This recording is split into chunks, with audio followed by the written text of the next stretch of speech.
Hello everyone, welcome to Souvik film review and analysis. আমি সৌভিক, আর এই ভিডিওতে রিভিউ করব রিসেন্টলি রিলিজ হওয়া মালায়ালাম থ্রিলার সিনেমা থালাভান, যেটা এখন স্ট্রিম করে গেছে সোনি লিভে।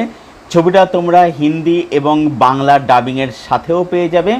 ডাবিংগুলো বলবো যে ডিসেন্ট হয়েছে, ঠিকঠাক ডাবিং এখানে করা হয়েছে।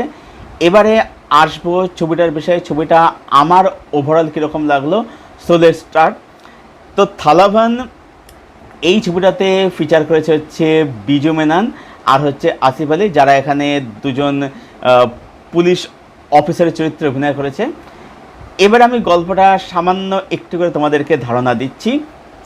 এখানে দেখানো হচ্ছে যে একটা মার্ডার হচ্ছে, যে মার্ডারটা হচ্ছে বিজু মেননের বাড়িতেই, এবং যথারীতি বিজু মেনন সেই ঘটনাটাতে ফেসে যাচ্ছে।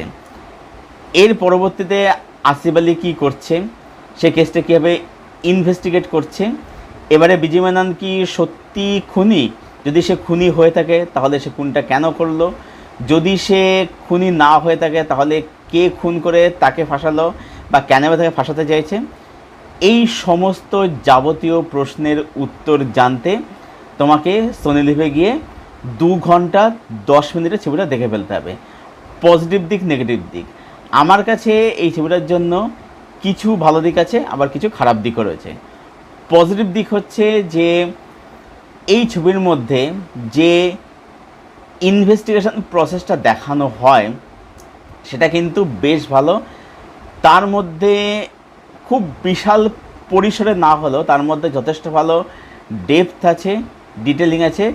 প্রসেসটা দেখতে বেশ ভালো লাগে, বেশ ইন্টারেস্ট লাগে, সেখানে ছবিটা আমাদের এনগেজ করে রাখে। নেক্সট হচ্ছে ছবিটা যত এগোতে থাকে, যত জটগুলো এক এক করে খুলতে থাকে ছবিটার সাথে, তত বেশি করে আমরা জুড়তে থাকি। নেক্সট পজিটিভ দিক হচ্ছে ছবির মধ্যে পারফরমেন্স। এখানে ক্যারেক্টার যেমন যথেষ্ট ভালোভাবে লেখা হয়েছে, তার সাথে সাথে বলবো যে এখানে কিন্তু যারা লিড পেয়ার আর কি, অর্থাৎ বিজু মেনন এবং আসিফ আলী, তাদের দুজনের পারফরমেন্স কিন্তু খুব সিনসিয়ার, এবং বাকি যে সাপোর্টিং আছে তাদের যথাযথ। ছবির মধ্যে যে ন্যারেটিভ, সেটা হচ্ছে যে আমরা বিভিন্ন যে ক্রাইম শো যেগুলো হয়ে থাকে, যে সাবধান ইন্ডিয়া, সেখানে যেমন দেখা যাচ্ছে যে একজন বসে সে গল্পটাকে ন্যারেট করছে, একটা ক্রাইম রিলেটেড শোতে আর কি, তখন থেকে গল্পটা শো হচ্ছে। তো এই ন্যারেটিভ যে অ্যাপ্রোচটা, এটা আমার বেশ ভালো লেগেছে। ছবিটা টেকনিক্যালি বলবো যে বেশ ভালো। ঝড়ের সাউন্ডে যাবে দেখানো, মানে ইয়ে করা হয়েছে। তারপরে হচ্ছে তার সাথে রাতের দৃশ্য বলি, সে ক্লাইম্যাক্স গিয়ে একটা যে রেডি স্টিন্ট দেওয়া হয়েছে, সেটা বেশ ভালো লাগে দেখতে। তারপরে হচ্ছে ক্যামেরা ওয়ার্ক বলি, লোকেশন বলি, কালার গ্রেডিং বলি, তারপরে হচ্ছে তার সাথে সাথে ওভারঅল মেকিং বলি, প্রোডাকশন ভ্যালু বলি, সেগুলো কিন্তু সব কিন্তু বেশ ভালো। ছবিটাকে কিন্তু খুব গ্রাউন্ডেডভাবে ছবিটাকে শ্যুট করা হয়েছে। এই ছিল ছবির মধ্যে পজিটিভ দিক। এবারে যদি আমি আসি ছবির নেগেটিভ দিক কী রয়েছে, নেগেটিভ দিক হচ্ছে ছবিটা একদম শুরুর দিকে আমাদের সঙ্গে খুব একটা ভালো করে জুড়তে পারে না, এবং এই যে দেখাচ্ছে যে আসিফ আলী সে প্রচণ্ড একজন ঠোঁটকাটা অফিসার, সে মানে সিনিয়র টিনিয়র অত বেশি ইয়ে করে না, ও যা মুখে আসে বলে দেয়। এবারে বিজু মেননের সাথে প্রথম দিকে তার একটা যে এই যে ইকুয়েশনে যে জমছে না বনছে না, এই যে দুজন দু রকমের অফিসার, পরে তারা মানে যেটা হয়ে থাকে পরে তারা একসাথে ইউনাইট করছে আর কি। তো এই জিনিসটা না মানে খুব বলবো যে একটা রিপিটেটিভ হয়ে গেছে আর কি, সেটা একটা খুব রিপিটেড লাগছে, এটা একঘেয়ে লাগছে জিনিসটা আর কি। নেক্সট বলবো যে ছবিটার মধ্যে কিছু কিছু পোর্শনে যেরকম থ্রিল বা সাসপেন্সের প্রয়োজন ছিল বা ডিম্যান্ড করে, সেটা কিন্তু প্রোভাইড করতে পারে না। কারণ এখানে কিন্তু একটা পুলিশ অফিসার কিন্তু ফেসে যাচ্ছে।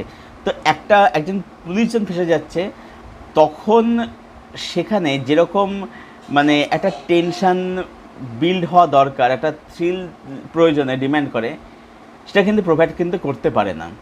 তো ওভারঅল বলবো যে Thalavan it's a one time good watch thriller, ভালোই লাগবে দেখতে। তবে মানে নাথিং এক্সট্রাঅর্ডিনারি। তাই সব মিলিয়ে থালাভান এই সিনেমাটাকে আমি রেট করব 7.3 out of 10। One time good হচ্ছে, ছবিটা একবার দেখতেই পারো। যাই হোক, ছবিটা যারা দেখো এখন অবধি সোনি লিভে যাও, গিয়ে দেখে ফেলো, তারপর কমেন্ট করে জানাও ছবিটা তোমাদের কীরকম এক্সপিরিয়েন্স প্রোভাইড করলো।